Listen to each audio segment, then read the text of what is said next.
ओम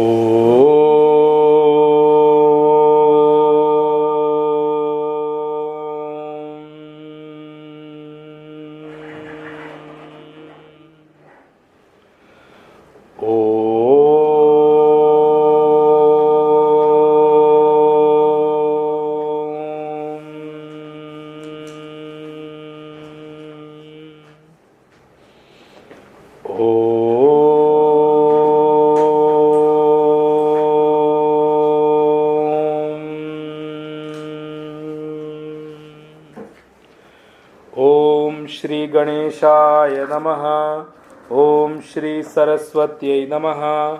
ओम श्री गुरुभ्यो नमः। सच्चिदानन्दरूपाय विश्वोत्पत्त्यादिहेतवे तापत्रय विनाशाय श्रीकृष्णाय वयं नुमः। श्रीकृष्णाय वयं नुमः। वसुदेवसुतं देवं कंसचाणूरमर्दनं देवकी परमानन्दं कृष्णं वन्दे जगद्गुरुं। कृष्णं वन्दे जगद्गुरुं। मूकं करोति वाचालं पङ्गुं लङ्घयते गिरिं यत्कृपातमहं वन्दे परमानन्दमाधवं। परमानन्दमाधवम्। ॐ वाङ्मे मनसि प्रतिष्ठिता मनो मे वाचि प्रतिष्ठितम् आविराविर्मयेधि वेदस्य मआणिस्थः श्रुतं मे मा प्रहासीः अनेनाधीतेन अहोरात्रान् सन्दधामि हृदं वदिष्यामि सत्यं वदिष्यामि तन्माम् अवतु तद्वक्तारमवतु अवतु माम् अवतु वक्तारमवतु वक्तारम्। ॐ शान्ति शान्तिः शान्तिः। श्री कृष्ण गोविंद हरे मुरारे हे नाथ नारायण वासुदेवा जिह्वे पिबस्वामृतमेतदेव गोविंद दामोदर माधवेति। हे कृष्ण हे यादव हे सखेति। हे कृष्ण हे यादव हे सखेति।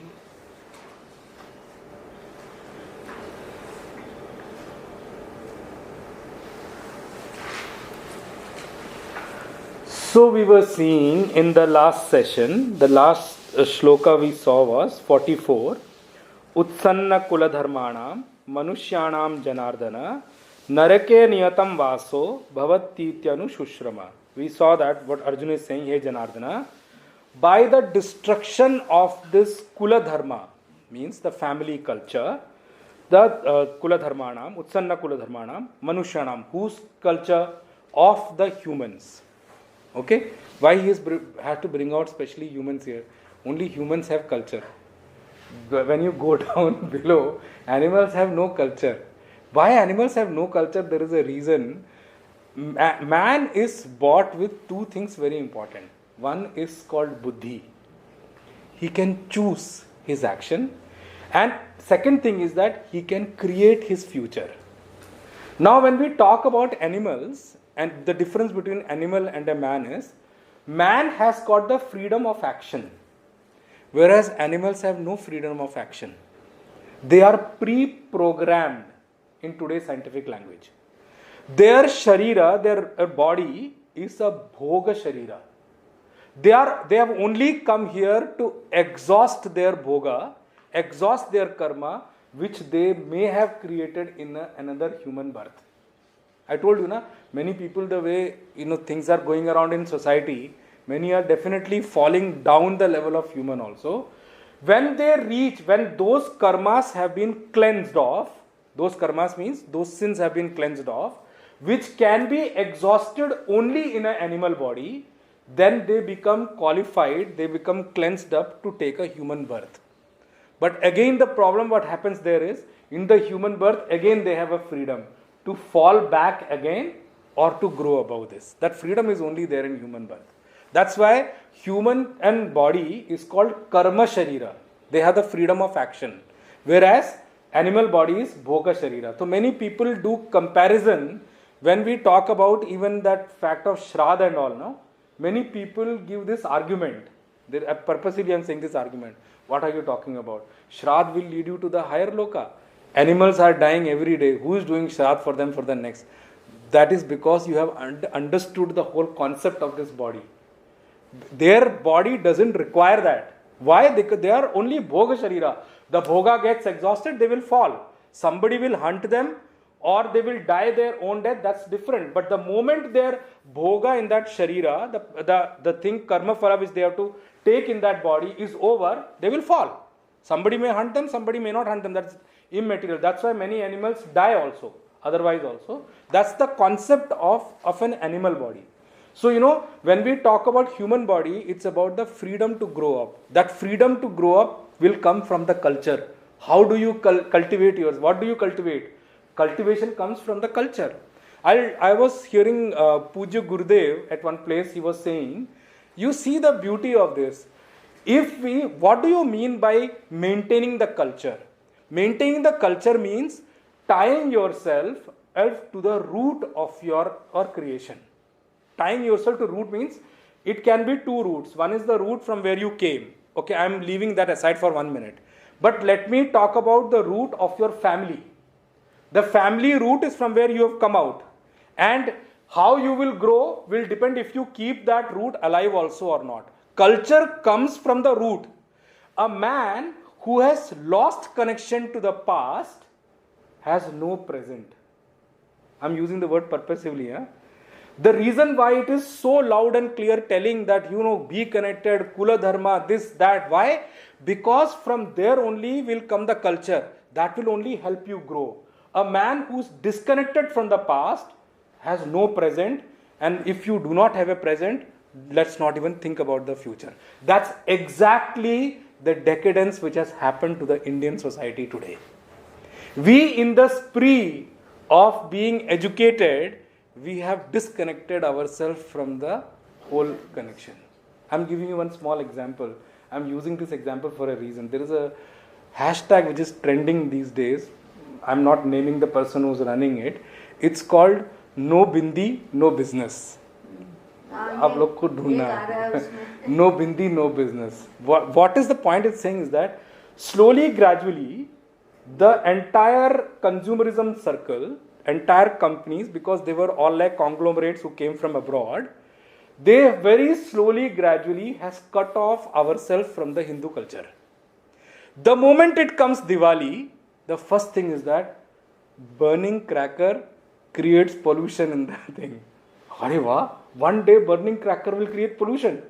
And you are burning crackers on 31st December for the New Year and other things, that will not create pollution for you. When it comes to Hinduism, they have lot of these kind of arguments which come up. Don't do this, don't do that. I challenge them from here in this stage itself that, go and say these kind of things to other religions. Tell Islam that don't cut at anything on Bakri Eid because that is what is killing the culture. Tell them you will be crucified the next day. Only because Hindus are quiet, you have slowly, gradually cut them off from the culture. And if I am one who will say, when come Deepavali, burn as much crackers as possible. Don't worry about the pollution. One day nothing is going to create a pollution. I'm sorry. Why? Disconnect them because that is what is keeping our culture alive. How does the culture is kept alive? Culture is kept alive by these festivals and occasions. These are the ones which keep your culture alive. So they say, slowly, gradually they remove that first. When the Holi comes, they say, don't waste water. Everything has to come with our festival only. Now what that person was saying who created this hashtag is that, slowly if you see, even for Deepavali ad also, they will have a female without a bindi. They have slowly removed that cultural sign also. Because bindi is a cultural sign of Hinduism, by the way. All said and done. So what is wrong in that? Yep. No, they want to cut off from the culture. There's nothing wrong in that. So now, since that hashtag has started trending, those guys through Photoshop have put bindis on all those ads themselves. I saw that ad, many of them. I'm telling you from what I've seen, because I will not tell something which I have not seen myself. I have to verify that first. Anyway, the point is this: the culture means connected back to your roots. The moment you are connected to your roots, you will automatically create a better present. When you have a better present, your future is already made. You don't have to worry about them. That is why there is so much stress given by Arjuna on Kula Dharma, Jati Dharma, Kula Dharma, Jati Dharma. He's talking this throughout this whole points, what he's talking about. So he says, Utsanna Kula Dharmana, once the family culture is lost of the humans who are here, Aniyatam Narake Vasa Bhavati. They will fall into hell for an unknown period of time. They will fall into hell is the word. Why? The culture is lost. You have nothing to cultivate, to grow above. And I am again repeating that thing which I told in one of the classes. There is two kinds of development, horizontal and vertical. So the culture will breed into you how you have to grow in the vertical space. Horizontal, so you don't have to do anything. Many things are taught in the world itself. You open the television, you go to school, college. They will all teach you enough. I would say use the word more than enough to grow horizontally. They will teach you, but nobody teaches you to grow vertically in the whole segment. So that's what he's saying. I have seen, if you do not grow vertically, you will fall into hell for an unknown period of time. And Arjun used the word iti anushushramah.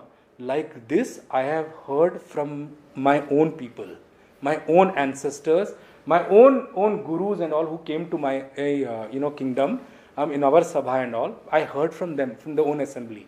So this is not something which is cultivated of my own mind. This is how I have heard. So, I'll use few words here. I'll elaborate it later on. There are 4 words which I want to bring out from this aspect. And it is very commonly used these days. One is a dialogue. First is a dialogue. Second is discussion. Third is debate. Fourth is argument. They all somewhere mean and sound the same in a normal parlance. But you see, every scripture of ours, including Bhagavad Gita, is a dialogue. What is the difference between dialogue, discussion, argument, or debate, and argument? There are 4 words which I give you. Dialogue means what? My intention behind that thing is to learn something. I am in a receptive mode. I will receive. And I may discuss, I may ask questions, not that it's a one-way dialogue. I will ask questions, which is the intention of asking the question is also to resolve the doubt inside me. It's called a constructive way of speaking. Okay? The second thing is discussion.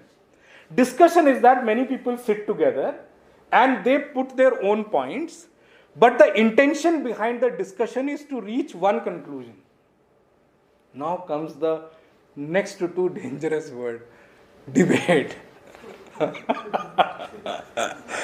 I purposely raised the point. Debate. What is wrong with debate? What is wrong with debate?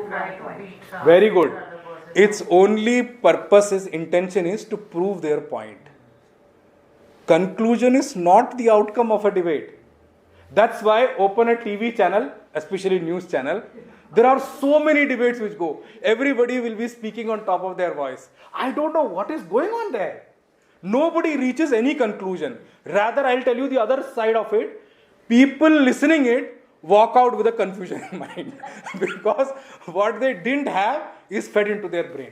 You lost what you had also. I never had this confusion. I don't know suddenly what happened. You must have listened to the debate yesterday. Gone. The 4th thing is argument. Oh my God. Argument is the next level of debate.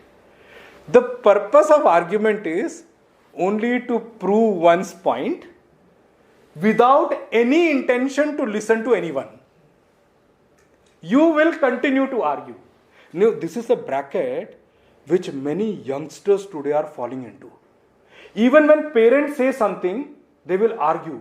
But argument is for the sake of arguing. And it's to show other person down. Yes. Debate ka bhi wahi purpose hai, to put the other person down. But there is no real intention behind argument at all. It will reach nowhere. It will spoil your mind also. You see, what we need to pick up from Arjun is that if you, amongst these four, choose your way of life correctly, and that is what is taught from culture. In our olden times, when elders speak in the house, we used to listen. We used to clarify. नहीं ये मुझे समझ में आया. I am not giving a stamp that elders are always right. ये मेरा purpose नहीं है कहने का. That's not what I mean. They may be wrong also somewhere, because somewhere in between the cultural education is lost. So their basic ground may have lost somewhere. But most of the time they are right. Why? Because they are more experienced than you. They have seen life more than you. They have seen life more than the children. At least they are speaking from their experience. Right? So they need to be given the hearing ear. Listen. And if they are wrong, go and check. If they are wrong, don't accept. That's fine. But at least have the patience to listen to them. You see, Arjun here is blabbering left, right and center. Bhagwan is not giving one reaction also. Arjun is worried now. Arjun is worried. Now, an intelligent person, if I'm singing the song since last 14, 15 shlokas, and he's not even giving a reaction, forget about yes or no. He's not even nodding his head. I don't understand whether he's understanding or not, or he's in agreement or disagreement. What the hell is the problem? Now Arjun is worried because Bhagwan is not giving reaction. You see, I'll tell you one thing very honestly. Many times, silence is a bigger answer than your actual answer. Every time, to even punish you, if you feel that somebody has done something wrong, every time you don't need to go and punish them. Silence is a bigger punishment also, by the way. You just remain silent. I'm telling you, trust me, however criminal that other person may be, he'll be worried after a while. There is some problem.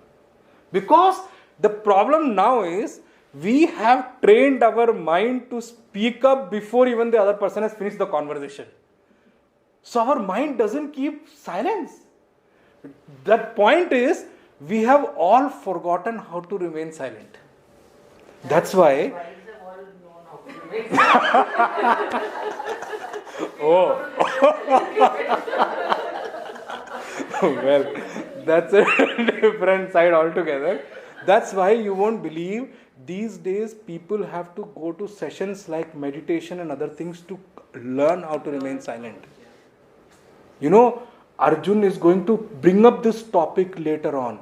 Arjun will say, Bhagwan, I am impressed with the life of a sadhu.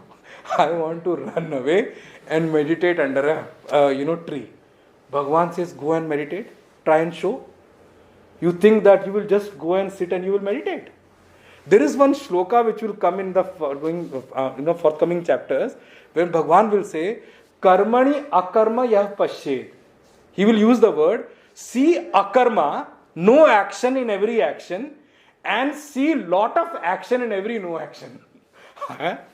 Bhagwan, you are saying self-contradicting things. What are you talking about?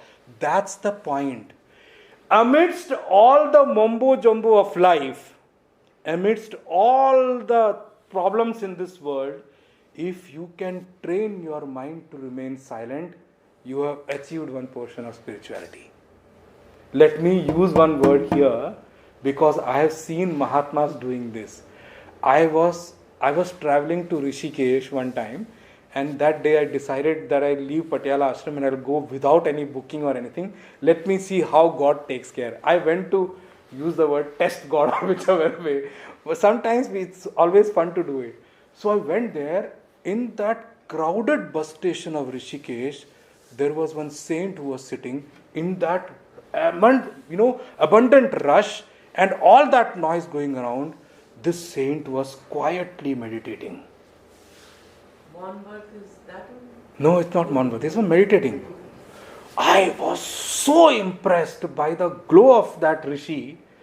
that I missed my bus, I missed my everything, and I stood there for him to wake up from his meditation.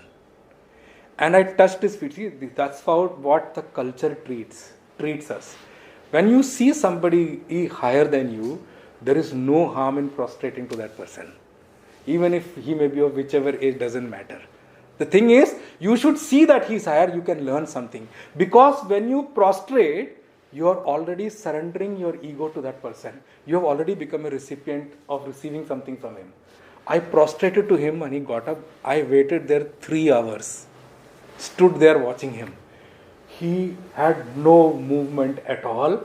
He was still in meditation. I was so impressed. I tried this many times. So I asked him, Swamiji, I'm very touched by we don't use the word impressed in spirituality that way. We only say touched, I feel gratitude, those kind of words.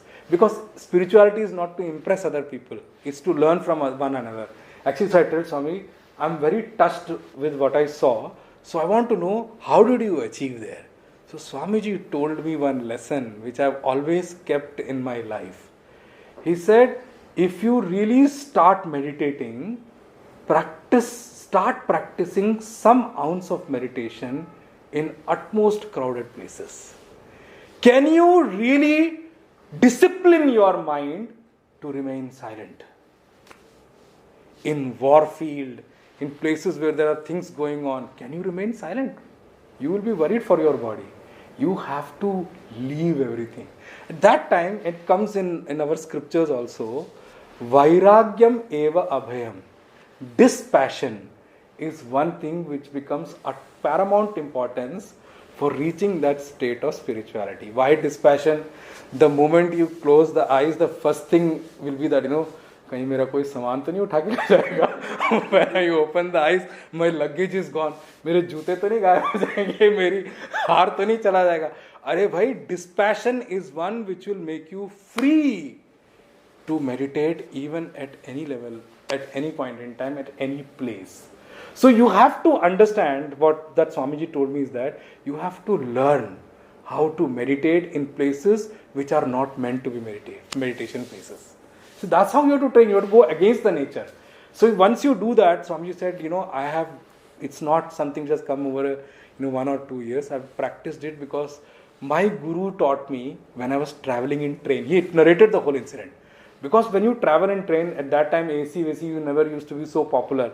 He said if you're sitting in a second class bogie, the sound of the train itself is so much that I don't think meditation is something. Speaking amongst people is also difficult when you're traveling in train. So he said, he trained me from there. So Arjun is saying, like this I have heard from other people. Now I'll chant the remaining 2 shlokas together. Aho batamahat papam kartum vyavasita vayam yadrajya sukhalobhena hantum swajana mudyataha yadi mama pratikaram ashastram shastrapanayah dhartarashtrarane hanyuh tanme kshemataram bhavet. Aho batamahat papam kartum vyavasita vayam yadrajya sukhalobhena hantum swajana mudyataha yadi mama pratikaram ashastram shastrapanayah dhartarashtrarane hanyuh tanme kshemataram bhavet. Arjun uses the word 40, did I not mention the slok number? 45 and 46. 46. 45 and 46. These are the last 2 shlokas where Arjun concludes his argument. I'm using the word argument purposely because he's bringing forth something which Bhagwan is not accepting. That's why I'm using the word argument. So he's bringing forth his argument, and in these last 2 shlokas, he uses the word Aho batamahat papam. He is using the word, oh my God. The way you say, when you scream out in this shock, Aho batamahat papam. What should I say, Bhagwan? Mahat papam kartum vyavasita vayam. Aho bata. Deep sorrow. What a sorrow, Bhagwan, I'm talking about here. Vayam mahat papam kartum vyavasitaha. we have all set out or decided to do a gross sin. Mahat papam is using the word. See, Mahat word is used for great. But for sin, the word great may not go. I can't say great sin, right? There is no sin which is great. So it's saying horrifying sin is the word, or terrible sin. Bhagwan, we have all decided to walk towards something which will end up doing terrifying sin. And it will inherit sins only on us. Kartum vyavasita vayam. And for what? He uses the word yat rajya sukha lobhena. That too only for the greed of this kingship and the pleasures arriving out of kingship. Did you get the shloka? No. You haven't? 45. आप उनको दिखाओ 45, 46 देखो. Below sector में नहीं. श्लोक सबसे नीचे लिखा होगा. Oh, sorry. चैप्टर 1. अच्छा, आप चैप्टर बोलना चाह रहे हैं? हाँ. Because every chapter will have 45, 46. Yeah. So you see below. Yeah. Aho, but I am not having the same book, so I cannot tell you the page number. So you got it now, na? So you keep the bookmark on that page so that you know where we continue. So he says, Aho bata mahat papam kartum vyavasita vayam. We have all set out. यहाँ व्यवसिता मतलब निश्चितवंतः. We have all decided to do this horrifying sin, Bhagwan. What? And that too for what? Yat rajya sukha lobhena. That too arising out of the greed for the pleasure from the kingdom. Yat rajya sukha lobhena. The sukha, the pleasure arising out of the happiness from the kingdom by owning a kingdom. So I can use it both ways also. Yat rajya sukha lobhena. We can split it also. We can join it together. I'll use the join it together here. He says that too for just this paltry pleasure of the kingdom. And what we have done, we have set out ourselves and decided to what? Swajana hantum udyataha. We have set out to just kill our own people. Swajanam, our people, our own kings and kids. To kill them, we have set out for that. That too only arising out of the greed for this rajya and the pleasure arising out of the kingdom.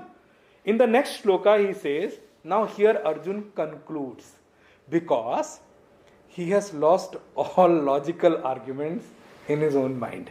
He has nothing left to say now. So he is turned, Bhagwan is not giving any reaction at all. So he says, Yadi, now he concludes saying, even if, Yadi, Mama apratikaram ashastram shastrapanayah. He says, Yadi mam, even if me, ashastram apratikaram, even if me, who had given up, shastrapanaya means given up weapons, my bow and arrow, apratikaram, and will go unresisted. Apratikaram matlab without resisting to their fighting towards me. And who am I going to fight with? He talks about Shastra Paneha Dharta Rashtraha. And how are the people on the other side, Dhritarashtra side, and they decide to keep their weapons and fight with me using their weapons when even though I have given up my weapons. And what happens? Rane Hanyuhu. And I get killed by them. Bhagwan, even if I get killed by them, Tat me kshemataram bhaved. Even if that happens, I think that is going to be for the betterment of me. Arjuna has reached that stage. Now he has given up all his arguments. You see, a person, Arjuna, who was the master of situation and master of circumstances, has suddenly fallen into a bracket of becoming a victim of a situation and victim of your or whole circumstances. You see how a master, and till now, if you read Mahabharata, you will know Arjun has a mastery over every situation. Anywhere. You know, I will talk about most difficult situations which were put forward in front of Arjun. You see, when Dyut Krida happened, no reaction from Arjun. When Draupadi Vastraharan happened, no reaction from Arjun. Why? elder brother is supposed to speak. Culturally, he is so well versed. He has surrendered to the culture that way. You think they were sent to forest for so many years. No, resistance from Arjuna at all. Even though he was master situation, how? He managed himself very well. Nowhere in the whole Mahabharata, except this one chapter, you have any place you can point finger on Arjuna. He is so perfect. Such a master who has mastery over his capabilities, mastery over the archery and the art of warfare, such a person who has won so many battles to his credit, who had always made Bhishma Pitama and his guru proud of their teaching, such person has fallen from the bracket of mastery over situation to becoming a victim of a situation at this place. Now, Arjun has given up all the arguments, nothing is left. So the next line, the last shloka of this chapter, is basically a summary given by Sanjay, what has happened. So it says, Sanjay Uvacha. Sanjay Uvacha means Sanjay said. What Sanjay said, I have something to talk about at the end, that's why I'm completing this portion right now, and then I'll take over that. Sanjay Uvacha, Eva Muktva Arjuna Sankhe, Rathopastha Upavishat, Visrujya Sasharam Chapam, Shoka Samvigna Manasah, Eva Muktva Arjuna Sankhe, Rathopastha Upavishat, Visrujya Sasharam Chapam, Shoka Samvigna Manasah. Now, here, Sanjay is giving a commentary to Dhritarashtra. Having said this, who? Arjuna. What happened? Evam Uktva Arjuna. Having said this, Arjuna. What happened? In where? Sankhya. Now the word Sankhya here means in the battlefield, in the midst of battlefield. Sankhya means in the midst of battlefield. In the middle of battlefield, Sankhya, Shoka Samvigna Manasa. He drowning in or overpowered by sorrow. Shoka, sorrow. He overpowered by sadness, depression, sorrow. Arjuna evam uktva sasharam chapam visrujya. Keeping aside, chapam means the bow, sasharam along with the arrow, keeping aside on the chariot. Ratho pasthe upavishat. He went and sat at the back of the chariot. He just sat down. See, till now he was talking that my body is losing balance and all those things. But he hasn't really sat down till now. He was talking to Bhagwan in the standing position only. Now we have to think, to just cover up this shloka, we have to think this way. A master of a situation, how did sorrow overpower him? There are two aspects which I want to show you from here. What has happened? Arjuna, according to his own understanding and knowledge, has already given all the arguments in favor of his situation today. He said why he doesn't want to fight. He said, I have no interest in just earning kingdom and Rajya, Sukha, Bhoga, Jivan and all those things is already given up. We are not so ambitious or we are not so colonial that we want to create somebody as our own colony. Because there are only these reasons why you end up doing a war. So the fact is, what has happened is why Arjuna got overpowered by sorrow. We need to understand two aspects here. What happens is, when you have already come into a mental conclusion, there is a fight going on between your intellect and your emotion. So we will use the word which is common parlance used. There is a fight between your head and heart. H and H. We use that word very commonly these days. Why? Head is symbolizing of wisdom, comes out of knowledge. There has to be conclusive fact. You have to decide for the intellect. Please remember, I've told you before also, the function of intellect is very clear. Nischayatmika buddhi. That which decides. For deciding, you need to have the pro and con and have a clearer knowledge to decide upon. But mind is what? Sankalpa vikalpatmakaha manaha. This is the Vedanta definition of mind. Mind is when I can do this also, I can do this also. Then when you have too many options, who will decide? Buddhi has to decide. The function of mind is not to make a decision. The function of intellect is to decide. That's why mind, there are times when mind gets overpowered by emotion. And that's what we in common parlance use the word as heart. It's not the physical heart.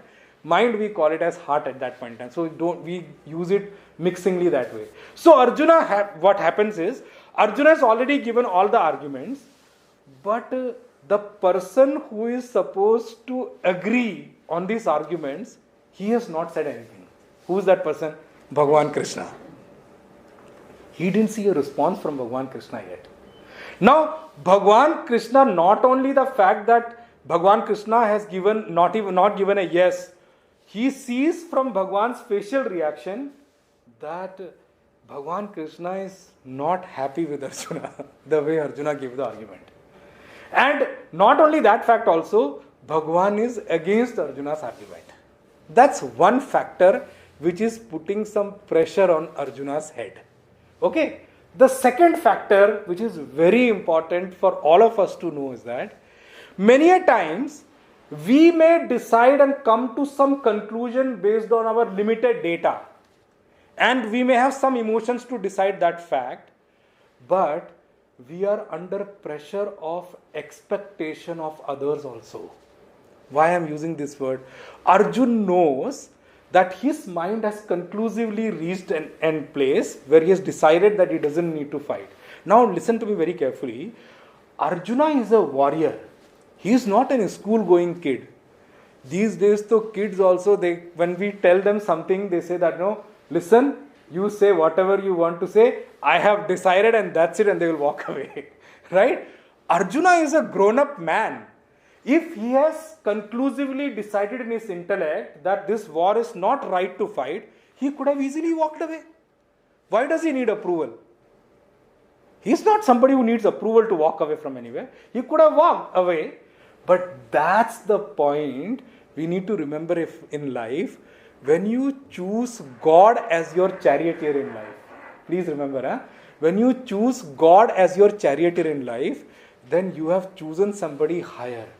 So whatever are, wrong, right, or whichever conclusions you may have come up to, you will need a nod from him before you go ahead. If you've chosen somebody who's higher than you as somebody who's supposed to lead you in life or give you advice, you will definitely respect and have gratitude to that person.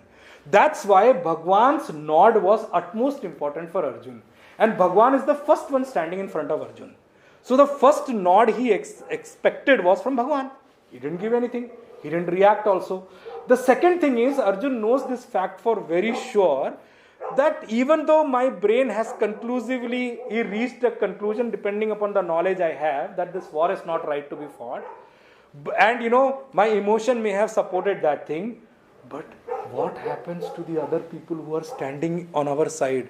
Pandava army which is standing, they all have some expectation from me. Did they come here for the war? That even if Arjun walks away, it's okay, we will fight. They have high hopes and high expectation from Arjuna. And remember, many a times in our life, how we decide to be in the right path sometimes is because somebody expects something from us. Many times we don't go or wander into unknown territories or unrighteous territories because of the fear of expectation of other people. This is a fact of life. If there is a clear bond, and as I told you, Pancha Varshani Lalaye, Dasha Varshani Tadayet, if there is a clear bond between a child and a parent, even before walking into the unrighteous territories, they will say, oh no, my parents won't feel right, That will become a stopping factor for them to go wrong. Many a times, many people have told us, personally also to me they have told, you said it so right, I went out for education, I was falling into bad company, but just thinking of my parents, I stopped. That's the way we look up to people. The people you look up to, their nod becomes important. And there are people who expect from Arjun. They agreed for war to fight from the side of Pandavas because Arjun was there. They have high hopes from him. Now you think Arjun walks away. Can he dare walk away? That's another burden on Arjun's emotion and mind because of others' expectation and because of Bhagwan not giving nod. Even though Arjun has conclusively come to a conclusion of his arguments that this war is not right, but he knows very well, even if he would have concluded, he will have to end up fighting. Now, since his mind has decided something else, his buddhi has decided something else, and he has to do something else, that gap is what we call as depression. Depression means जहाँ air pressure पड़ता है.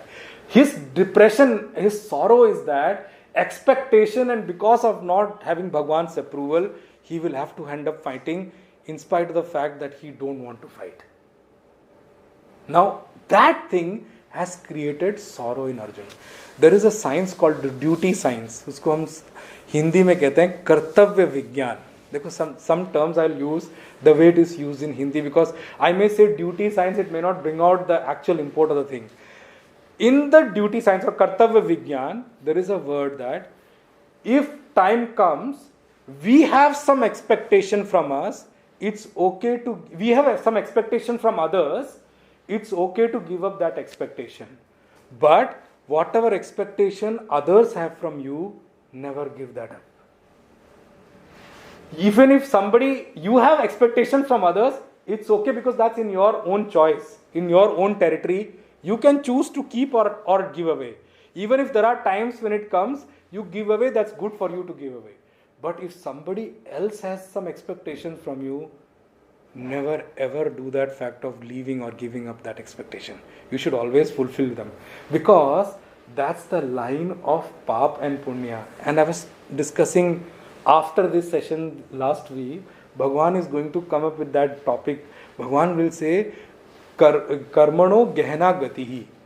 The Gati, the final goal, destination you reach with every karma, it's very deep to understand. Which karma will lead you to where, to which destination, only a person who knows dharma well can tell you. By doing this, you will reach where. Every karma in this creation has a set out destination. If you need to change your destination, it will not change by you just making a resolve to change the destination. It's not something that you get up from here, okay, I wanted to go to Ludhiana, I'll change the destination, I'll go to somewhere else. It's not like that. Whatever karma will do, that freedom of yours is only in karma. Once you have done karma, whatever destination that karma is supposed to lead you, it will take you there. Definitely you have to go there. That's a fact we need to keep very well in our mind. Now, I had spoken so much about the Shraddha and other karmas now. I want to pick up some portion which I left last time. It's very important. Now, whenever I speak about Shraddha karma, you need to remember one thing. Shraddha karma is a topic of Karma Kand. Our whole scripture, our whole Hindu or Sanatan Dharma is divided into two portions. Karma Kand and what you call that Jnana Kand. I'll use two words. Okay, let me just use the word the way Veda is divided. Veda is divided into three portions. Okay? Karma, Upasana, Jnana. There are three portions to Veda. One is called Karma Kand. Karma Kand means the way how you need to do action. Which action will lead you to where, how you need to purify yourself through action. That is mentioned in Karma Kand. It's a full science in itself. Karma Kand. It's part of Veda. The second portion is for those people who are action oriented. Why Veda is also divided into three portions, Karma Kand, Upasana Kand and Jnana Kand, because people are divided into three categories. There are many people who are totally action oriented. You explain them something else, they won't be able to do. And many people come back and debate and discuss with us also. I'm using the word discuss and debate, not argue or anything, purposively. Many people come and discuss and debate with us also. Aniji, these things are not required, Do good action. Good action will lead you to wherever you need to reach. I am sorry, that's only half truth. If action could only lead you to the final destination, then other things may not have been required also. Action is definitely required to gain in punya or gain in good deeds or good merits. It is required. But action cannot lead you to the final destination of realization. It cannot. Action has its own limitation. I'll give you one small example. Even good action, however good that action may be, you will see there will be somebody who will be against that also. Against you or against that action. Every action is like this. However good that action may be. Action has got its own limitation. So for the person who is very action oriented, Bhagwan show him the way in this Bhagavad Gita itself called Karma Yoga. How you need to grow through action. But you have to grow through action. It will lead you to a particular portion. There are next kind of people who are not so much action oriented, or they may have in the past life understood the limitation of action. Those people, but they are not ready for Gyan yet. Okay? So for them, Upanishad or Veda has created one portion called Upasana Kand. Upasana Kand means the art of Upasana, in which comes Puja, Japa. There is one portion of Puja called Yag and Yagya, which is part of Karma Kand. There is portion of Yag, Yagya and all that comes under Karma Kand. Even Puja, Archana comes under Karma Kand, by the way. But there is a way to grow into that. Those people who have grown above the Karma Kand, for them comes Upasana Kand, जिसमें आता है Jap and Dhyan. Meditation. Meditation is part of Upasana Kand. Please remember it well. But it's for what? It's for training your intellect or purifying your intellect or sharpening your intellect to grasp the subtler subject called God. Because God is the most subtlest thing in this whole creation. And those people who have done Karma Kand enough, they have understood the limitation of Karma Kand. They have already done Upasana Kand also in their previous life. They are the people who become ready for Jnana Kand. Bhagwan will come here. Bhakti Yoga also comes. Dhyan Yoga also comes in this 6th chapter is Dhyan Yoga only. He will talk about meditation. Karma, Upasana is taken very well. The problem what happens is, if for a person whose actually focus is on action and Jnana is given to him, knowledge is given to him, that person will become anti to knowledge. Because he is not understood. Oh, I don't understand what you are talking about. You are talking nonsense. What sit down and do all these things and there is God, you are explaining God and all those things. You have to prepare him. Every step is a preparation in life. I told you about the vertical development. It doesn't happen just because we want to develop vertically. We have to prepare ourselves step by step. Then last comes Jnana Kand. Jnana Kand is about the knowledge where Upanishads and other things play a role. Okay?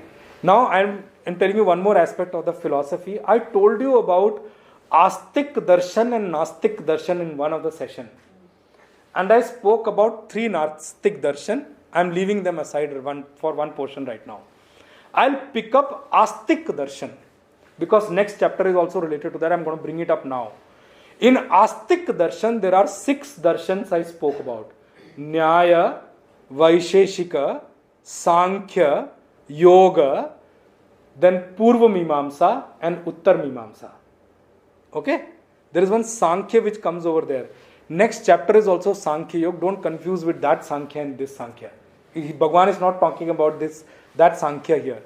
That Sankhya which is mentioned there, everyone have their Rishi. Kanada, Gautama, they are like Rishis for all of them. Gautama, Kanada, Gautama is for Nyaya, then Vaisheshik is Kanada, then Sankhya is Kapil Muni, who comes in Srimad Bhagavad also, where Kapil Upakhyan comes, that is Sankhya Yoga. He is given Sankhya over there. Yoga, which is broadly these days is related to all those organizations which are teaching you meditation. they are all tied up to yoga. Yoga is, the Rishi of yoga is Patanjali. Not what Ramdev ji is. I don't want to confuse you with that. Ramdev ji is holding one of the Patanjali yoga centers. I don't want to confuse there. I didn't name anybody like that. So apparently, actually, the guru, the Rishi of Yoga Shastra is Patanjali. Patanjali is the yoga guru. And that's why for yoga, he is given sutras, which is like shlokas, by the name Patanjali Yoga Sutra. Many of the people follow Patanjali Yoga Sutra for their yoga and meditation. Yoga and meditation. One is YOGA, which is what Ramdev ji is teaching. One is yoga without the A. It's like what you call, apostrophe A or whatever you call it. A is silent there. Yoga and yoga. Yoga is two different words. So what Ramdev ji is teaching is yoga. I'm not talking about that. I'm talking about yoga. So Patanjali. Then comes the most important factor why I brought up to this discussion is Purva Mimamsa and Uttar Mimamsa. Okay, now Purva Mimamsa is the entire Karma Kand and Upasana also to that matter. Rishi for Purva Mimamsa is Jaimini. Okay, Jaimini was a disciple of Veda Vyasji. So Veda Vyasji told Jaimini to go and do translation and bhashya or the detail on Karma Kanda Sutras. So Jaimini is the source, Rishi of Purva Mimamsa, which is called Karma Kand and Upasana Kand that way.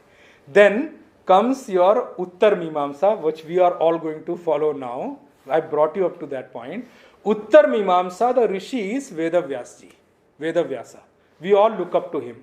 Okay? He is the ultimate authority for us for Vedanta. Now, the reason I brought you that is, the moment I say Uttar Mimamsa has got 6 schools. I'm going to bring you to that someday, but you just listen to this point right now. Jnana Kand is all in Uttar Mimamsa. So, our Veda Vyasji has got the credit of writing the whole Vedas in book form. Before that, Veda used to be stored in the intellect of the students, generation after generation. When Veda Vyasji came to know that intellect size is becoming shorter and shorter, the world size is becoming bigger and bigger to keep in your head, people are going to lose everything. So that time Veda Vyasa sat down and split one Veda into 4 and gave to 4 different schools for them to continue the preaching. So that became one Veda became into 4. In that Veda itself, Karma Kanda and all these things come. Then Karma Kanda detail was written by Jaimini Sutra, which is Purva Mimamsa, and Uttar Mimamsa came here. Now the reason I am bringing this up is that Shraddh is a part of Karma Kanda, is not part of Jnana Kanda. अध्यात्म का विषय नहीं है, कर्म कांड का विषय है. But सिर्फ because it's a topic of कर्म कांड doesn't mean that it need to be neglected. Our rishis have very well thought after every step of the thing to come to that conclusion. Just, giving it up or just putting it down just because some rishis have written somewhere, we cannot even think the way those rishis have thought after. And they have written all these things. Now the reason I brought up to Shraddha is that definitely yes, your karma will decide where will you reach at the end. I want to split this into 3 portions right now. Okay? Once a person leaves the body, where he goes, the destination is decided by his own action, his or her own action. अपने अपने कर्म बताएंगे मेरी गति क्या होगी. गति मतलब मेरा गंतव्य स्थान क्या होगा, मेरी फाइनल डेस्टिनेशन कहाँ होगी, where will I reach. That's one thing. But there are 2 more things which are required for, because when to reach there, it's not about the destination. You need medium also. You need facilitating factors also. Isn't it? To reach somewhere. For example, you want to go from here to somewhere. For example, Allahabad, or what you call that, at Kashi, for example. If you want to go to Kashi, definitely yes, your money is required to go to Kashi. Your money is required because your karma is your money. That will take you to the final destination. But you need a medium also. And you need some facilitating factors. Medium means something has to take you there. right? Transport. And some transport has to take you there. And also you need the intermediary mediums, means you will have to book the ticket also somewhere, you have to reserve your seat, there are other mediums also required. All these things put together will decide your journey. Now when it comes to Shraddha, why Shraddha karma is important? My karma will define my final destination, that's right. But there is an option for you. What is the option? You can decide to walk to your destination. If I have to go to Kashi, think of walking to the destination. I definitely need medium, right? Without medium, I can't go. And for even booking a seat in the medium, I need some facilitating factors. That's exactly what Shraddha karma does. Shraddha karma done by the generation for the older generation will not change the final destination of that person. That has already been defined by the karma of that person. Because what he has deserves, he'll reach there. But even, okay, for example, let me take the example of this train journey itself. When you have to go to Kashi in train, now if you book a ticket, then you will have your own seat. You don't have to end up fighting over the seat. You can travel in AC, you can travel in any of the things depending upon your own means, right? Whatever you have, you can, according to your own caliber, you can do reach there. According to your own potential. But just think, you have to reach Kashi in a general compartment. And now I hope nobody has seen it.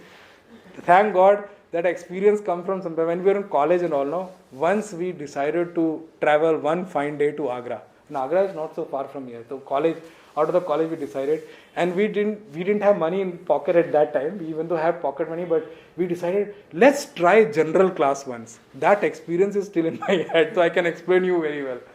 You won't believe, there is like not even a place to breathe in that compartment. Forget about sitting somewhere and getting a seat. The whole way you have to stand. And stand what? You will be pushed to one direction, you will be pushed out from one direction. It's like Mumbai local. Mumbai local is a better example for me to give.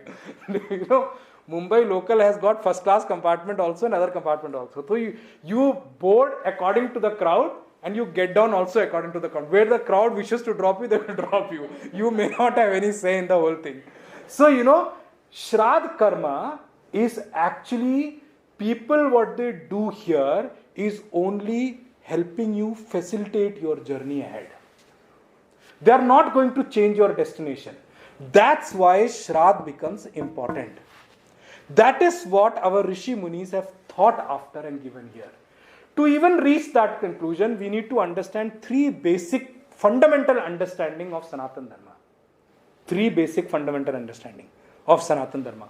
First is, according to Sanatana Dharma, Jiva is actually a Pravahi Nitya. He is a floating reality. Floating reality means he will remain here. He doesn't start from the body and he is not going to end with this body. Full stop. Okay? And when I am saying according to Sanatana Dharma, not only Sanatana Dharma, all the religions which are born in India, they all accept this reality. I am not talking about the religions born outside. There is a reason I am bringing the difference. Especially Christianity and Islam, according to them, this body is the start of a jiva. But they accept that this body is not the end of the jiva. But they believe what? This body is the start of jiva. Sanatana Dharma doesn't say that. Very clear. This body is definitely not the start, because many culture, many sanskaras which we have, many thought process we have, many habits we have, is coming from some different yoni also. We have gone through many different yonis. What to talk about here? So, Sanatana Dharma is very clear on this first factor. This is the basic foundation of Sanatana Dharma. The second foundation of Sanatana Dharma is, there is an comprehensive and, non-divisible relationship between karma, action, and the fruit of action. They both go together. They are inseparable in nature. Every action has to have a fruit of action. And remember, the one who has done the action, he has to bear the fruit of that action. Whether it is good or bad. Whether you like it or not like it. That is the reason I use the word Gehano Karmana Gatihi. The gati, the final destination of karma is very, very deep to understand. So that's the second understanding of Sanatan Dharma. Now many people differ manywhere. So I will just bring the third foundation of Sanatan Dharma first, then I will go back to what other religions think, why Shraddha becomes important for us. The third foundation is, because every fruit has got an action, everything which comes in one's life has to be the fruit of that person's own action, good or bad. Very clear, huh? Sanatan Dharma is very crystal clear on this understanding. It's the basic foundation of Sanatan Dharma. Now, why it came, we don't need to get into that because we can't see our past action. This body comes out of past life's action. Past lives I use, not just past lives. Past lives action. So where it came from, we don't need to look, but we need to understand one thing. Karma and the fruit of action and the fruit of action has got an completely non-collapsible form of they cannot be separated or non-separable, they are together, and every person bears his own fruit of whatever actions he has done. The second foundation.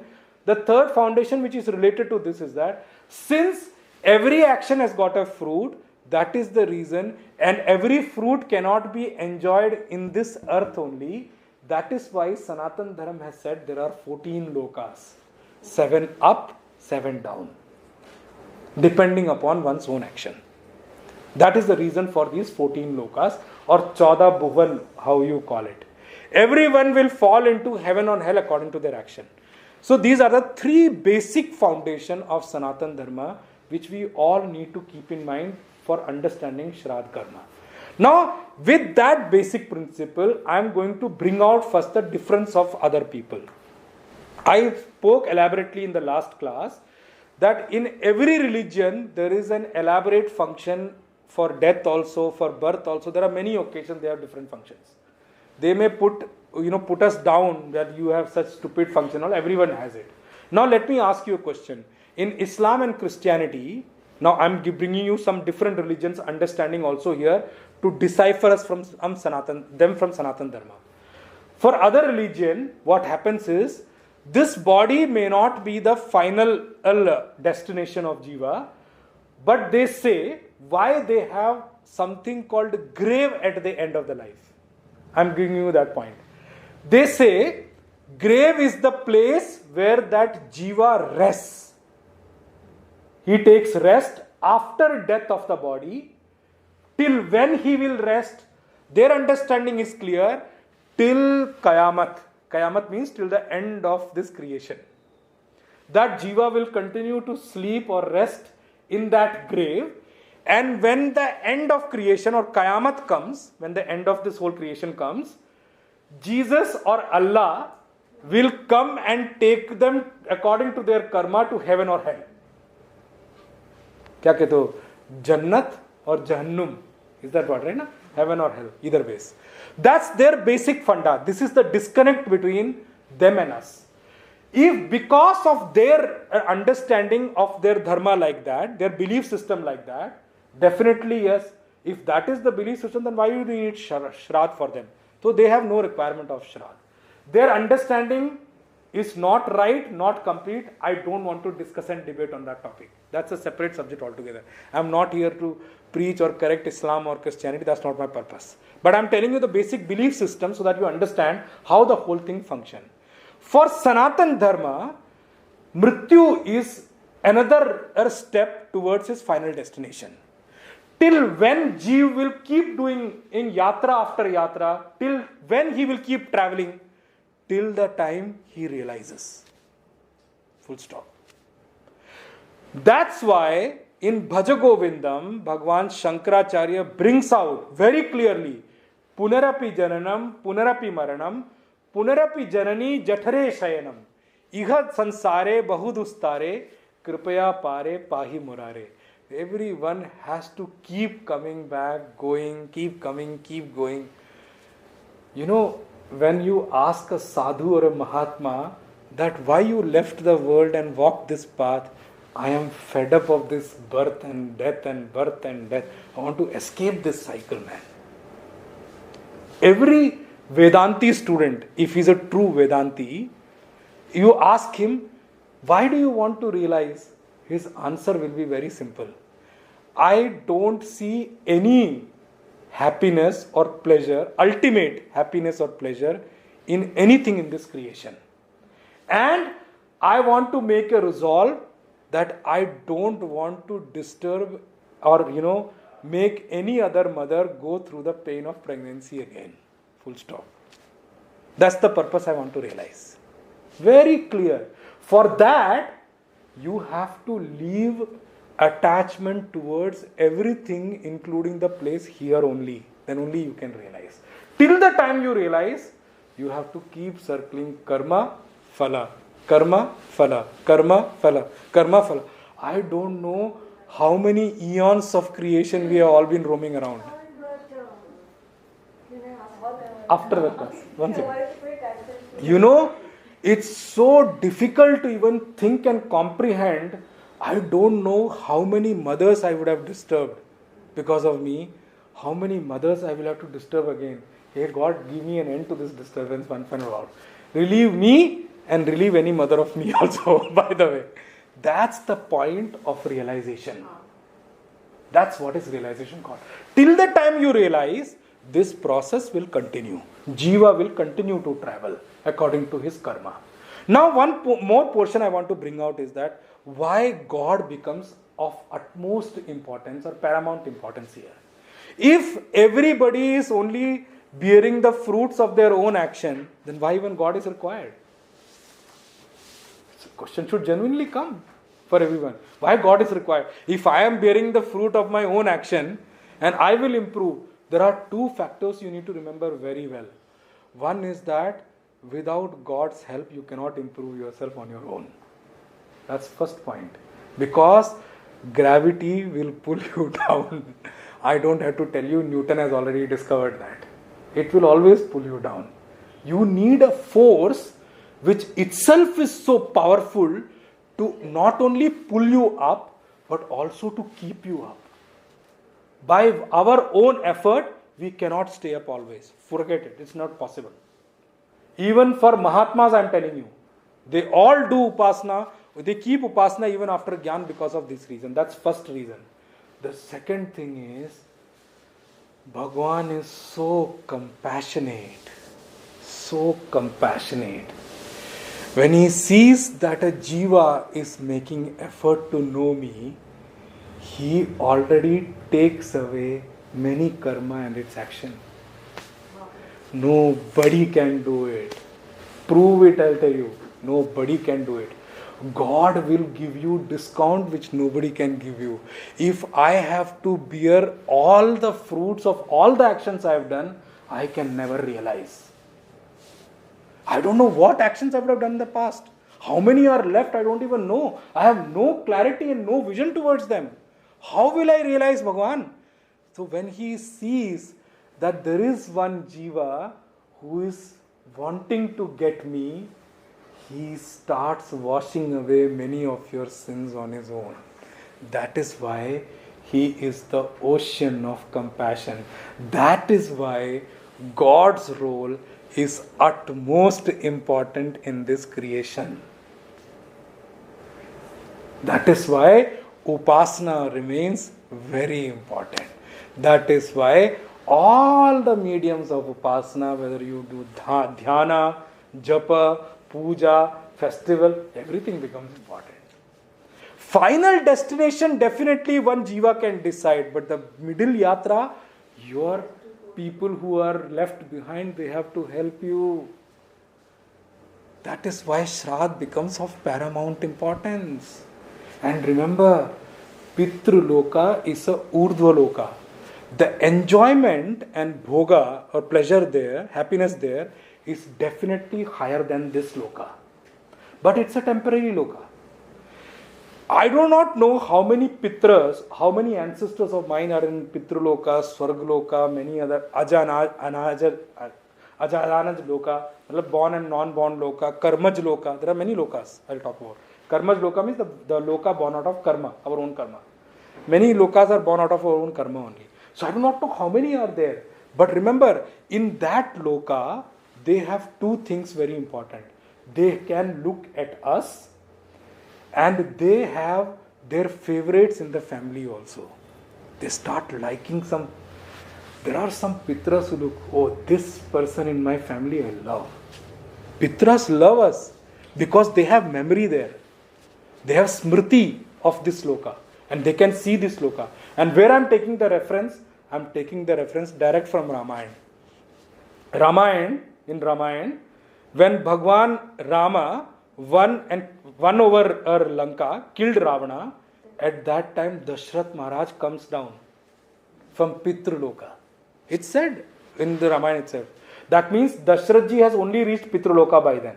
But after meeting Rama, and all, he praised Rama, he worshipped Rama over there. At that time, then he was sent to Swargaloka. Because remember, Dashrath became instrumental reason for Ramji's Vanvas. So he had some karma left, by the way. That's why he had to stay middle in Pitraloka at that point in time. That's one. The second portion which it comes in Mahabharata, when Bhishma Pitama goes to do Pinddan, it's said there, in Gangaji goes and does Pinddan. At that time, Shantanu Maharaj's hand come out to accept Pind. So when Shantanu Maharaj's hands come out to accept Pind, Bhishma Pitama said, please, I request you to remain invisible and accept my Pinda. Why? Because your hand will come out. There are other people doing Pinddan. They will start having Ashraddha that my ancestors' hand didn't come out. So it will become a bias over there. So he requested Shantanu Maharaj, please accept my Pinddan by remaining invisible only. So these are examples in our scriptures which comes and brings out that whatever we do here is definitely goes there and is accepted by your Pitras, and they remain in that loka for that point in time.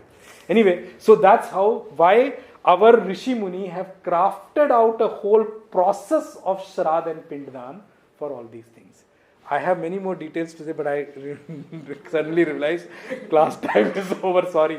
Anyway, I want to just end this session with one more thing. There is one word called Pushpika Vakya at the end of every chapter. I want to read out purposively, and I want to complete this session with this. It says, Om Tat Sat. I'll read it out for you.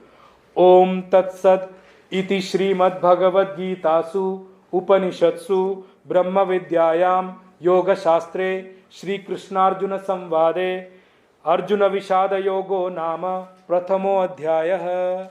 It's called what you call at that time, since Gita is not something written in a text form, so to mark the end of the chapter, they used to give a concluding statement. So that is called Pushpika Vakya. Pushpika Vakya is a flower offered at the end of every chapter. That's why it's called Pushpika Vakya. It says Om Tat Sat. Now, Om Tat Sat will come in a detail in 17th chapter. Bhagwan will say why we should say Om Tat Sat. At the end of every good deed, many Pandits who know the process of doing in Sanatana Dharma, they will say Om Tat Sat. Om means Bhagwan, Tat means Bhagwan, Sat means the eternal truth, Bhagwan. So these three words, all three represent the final truth, which is Bhagwan, Paramatma or Bhagwan. That's why it's called Om Tat Sat. Sat means the truth, final truth. So, and the reason why it has been pronounced 3 times, in Sanatana Dharma, it says Trivaram Satyam. One thing which you say 3 times will become true. That's why at the end of Shanti mantra, it's come Om Shanti, Shanti, Shanti. Trivaram Satyam. Once you repeat it 3 times, it will become Satyam. Probably Islam had taken 3 times talaq from here only. I do not know. I don't know why they use 3 times. I have no idea. Maybe they have picked up from here. Ultimately, I'll tell you what, Sanatana Dharma was the only Dharma which was there. Everybody has taken portions from here only, whatever you call it. I don't know what to say. So maybe they have come from here. So Om Tat Sat iti, that is Srimad Bhagavad Gita Su. It is as it is coming from Srimad Bhagavad Gita. Bhagavad Gita is called Srimad. There is a reason. Srimad means Bhagwan with Lakshmi ji. Srimad. The one who is always have Lakshmi ji by his side. Who always have wealth, and wealth means not money only. Every good habit is a wealth only, by the way. Well, when you say Diwali pe Lakshmi ji na, don't misunderstand her as the Devi of wealth means she is the only one who gives money only. No. Every good habit, good culture, good characteristics, good behavior, everything is a wealth only. That wealth is only going to help us grow in life further. Anyway, so iti Srimad Bhagavad Gita su Upanishatsu. It is nothing but Upanishad only.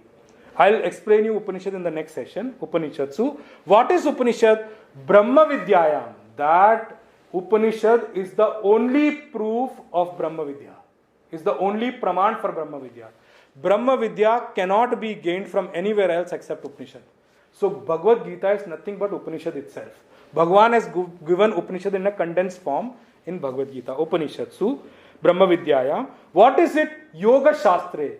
This is a scripture which will make you join. Yoga means, I told you na, yoga and yoga. They are two different words. Yoga means your outside exercise. I'm not talking to that. Yoga means yunjati iti yoga. That which connects you. Connects you to what? To your higher nature. Yoga. Okay? You have two natures. Everyone has two nature in this world.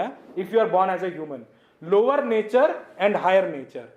Our automatic propensity is that we fall to our lower nature. If we are left, alone without any objective in life, we may end up sleeping, wasting time and all that. Our lower nature. Higher nature, we will have to make an effort to rise to. That's why I said God is the only one who will help us achieve the higher nature. Yoga Shastra, this is the scripture to make you reach or attain your higher nature. Yoga Shastra. What is the form of this? Shri Krishna Arjuna Samvade. It's a dialogue between Shri Krishna and Arjuna. This whole scripture is in the form of a dialogue. What is it? What is the name of the chapter? Arjun Vishad Yoga. Now, one point more I have to take. I will take 2 minutes more. You know what? It's only Arjun whose Vishad can become a yoga. Our Vishad, we have Vishad every now and then. We have, our life, if we look back, every now and then there is a Vishad. There is no dearth of Vishad in our life. But our Vishad has never become yoga. How come Arjun's Vishad has become a yoga? How did it become a reason for him to grow above and attain his higher nature, attain knowledge? That is what Arjuna as a character is all about. Only Arjun's Vishad can become yoga. That's what I said in the beginning of this chapter. At least if we understand whatever we need to achieve one thing in our life, at least cultivate how Arjuna lived his life. Cultivate that, you will automatically attain the yoga that way. So every chapter is going to be a yoga. Is going to show you path to attach to your higher nature. So only Arjun's Vishad became a yoga. Otherwise our Vishad never becomes that. We only fall down in our Vishad. Arjun Vishad Yoga Nama. That is the name of the chapter. Prathamo Adhyaya. That is the end of the completion of the first chapter. Om Tat Sat. Kayena vacha manasendriyairva buddhyatmana va prakrite svabhavat karomi yadyat sakalam parasmai narayanaeti samarpayami श्रीमन्नारायणायेति समर्पयामि ओम पूर्णमदः पूर्णमिदं पूर्णात् पूर्णमुदच्यते पूर्णस्य पूर्णमादाय पूर्णमेवावशिष्यते ओम शांति शांति शांति हरि ओम श्री गुरुभ्यो नमः हरि ओम तत्सत्।